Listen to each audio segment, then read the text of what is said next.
Hai, apa kabar? Pada kesempatan kali ini saya akan menjelaskan tentang materi kelas 4. Nanti kita akan bahas dari bab 1 sampai selesai ya. Bab 1 ini kita akan berbicara tentang pecahan ya. Biasanya pecahan itu dilambangkan dengan A per B ya. Dengan A ini namanya adalah pembilang dan B adalah penyebut. Nah, misalkan contohnya saya mempunyai sebuah gambar lingkaran, kemudian lingkaran ini kita bagi menjadi 4 bagian. Nah, satu bagian ini saya arsir, maka bagian yang saya arsir ini nilainya adalah 1 per banyaknya kotak, 1, 2, 3, 4. Nah, angka 1 ini namanya pembilang dan angka 4 ini namanya adalah penyebut. Nah, misalkan lagi saya mempunyai contoh sebuah gambar ya.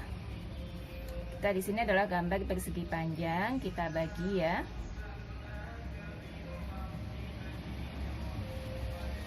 Misalkan dalam soalnya tentukan banyaknya kotak yang diarsir, maka kita hitung dulu. Kotaknya yang diarsir ada 1, 2, 3. Ada 3, sedangkan penyebutnya adalah jumlah semua kotaknya. 1, 2, 3, 4, 5, 6, 7. Jadi adalah 3 per 7. Ini bacanya adalah 3 per 7 ya. Nah, selanjutnya setelah kita mengenal tentang pembilang dan penyebut, kita akan belajar tentang pecahan yang senilai. Artinya pecahan yang senilai ya. Misalnya gini, pecahan senilai ya. Di bab selanjutnya ada pecahan senilai. Jadi pecahan yang nilainya sama. Misalkan gini, saya mempunyai pecahan setengah ini. Carilah nilai pecahan yang senilai dengan pecahan setengah. Berarti setengah ini kita cari pecahan yang senilainya. Nah, caranya seperti ini. Ini ada setengah. Pertama kita kalikan, sama-sama kita kalikan 1, pembilangnya kita kalikan 1, kita kalikan 2 ya, karena senilai 2, berarti 1 kali 2, 2, 2 kali 2, 4. Berarti pecahan senilai dengan setengah adalah 2 per 4. Misalkan lagi, setengah, karena tadi sudah dikalikan 2, kita kalikan dengan 3 ya. 1 kali 3, 3. 2 kali 3 adalah 6, berarti 3 per 6 dan seterusnya ya. Berarti nanti kita kalikan 2 dengan 2, 3 dengan 3, 4 dengan 4, 5 dengan 5 dan sampai kelanjutan, sampai yang diminta berapa kali. Kalau misalnya yang diminta 3 kali ya kita tinggal nambah setengah, 1 kali 4, 2 kali 4, 1 kali 4, 4, 2 kali 4, 8, berarti 4 per 8. Jadi sangat mudah ya untuk mencari pecahan yang senilai.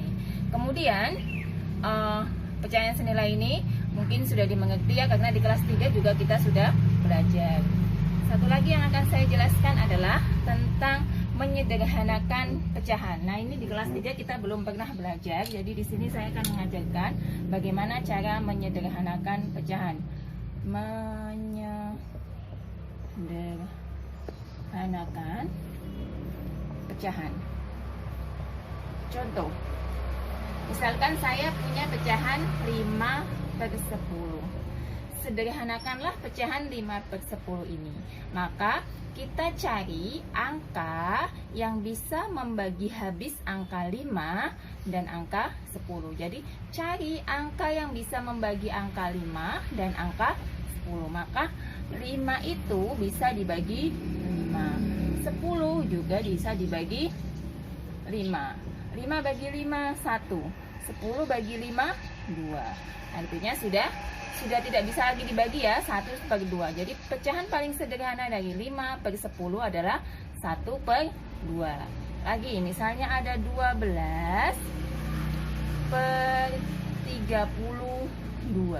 Nah, bagaimana kalau bentuknya seperti ini? Kita lihat angka 2 di sini ya, karena kita kalau bingung untuk mencarinya, 2 itu adalah bilangan genap. Ini juga bilangan genap. Maka kita bagi aja dengan 2. Nah, 32 bagi 2. 12 bagi 2 adalah 6 ya. 32 bagi 2 adalah 32 bagi 2 berarti 3 bagi 2 adalah 1, sisa 1 ya. 12 bagi 2 adalah 6.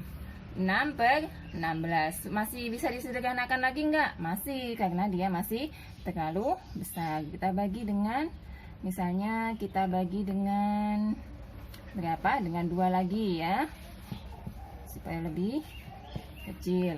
6 dibagi 2 adalah 3. 16 bagi 2 8. Nah, 1 ganjil, 1 genap. Ini karena sudah paling sederhana, paling kecil, jadi dia tidak bisa lagi disederhanakan ya. Nanti di bab yang akan datang bisa juga menggunakan FPB ya, untuk menyederhanakan pecahan itu bisa juga menggunakan FPB ya. Tapi di sini karena materinya belum sampai FPB, maka kita sederhanakannya dengan cara seperti tadi. Misalkan lagi, saya punya soal lagi di sini adalah 20 per 35 ya. Coba misalkan, carilah pecahan yang sederhana dari 20 per 35. Caranya adalah angka berapa ya yang kira-kira bisa bagi 20 dan 35. Kita bayangkan aja, misalnya di sini saya menggunakan angka 5 ya. Karena 5 itu kan bisa dibagi 5 ya. Jadi 35-nya kita bagi 5. 20 bagi 5 4. 35 dibagi 5 adalah 7. Nah, sudah paling sederhana. Kita lanjut satu soal lagi ya. Misalkan lagi di sini ada 8 per 56. Nah, 8 per 56 berarti kita bagi dengan 2 dulu misalkan ya. Karena kalau bingung bisa dibagi dengan 2 dulu, karena sama-sama bilangan bulat. Bagi 2, 56 dibagi 2. 8 bagi 2 4. 56 bagi 2 5 bagi 2 dapatnya 2. 16 bagi 2 dapatnya 8. 28. Berarti belum sederhana ya, karena masih bisa dibagi lagi. Misalkan bagi 4 ya. 4 dibagi 4 ya. Langsung aja, 4 bagi 4 adalah 1. 28 bagi 4 adalah 7. Jadi 1 per 7. Atau tadi bisa juga dikerjakan seperti ini ya. Nah, kalau ingat kali-kaliannya, makanya kita harus menghafal perkalian supaya mudah mengerjakannya. 8 bagi 8 1. 56 bagi 8 7. 1/7. Nah, demikianlah apa yang dapat saya sampaikan. Semoga bermanfaat dan sampai jumpa di materi pecahan selanjutnya. Terima kasih.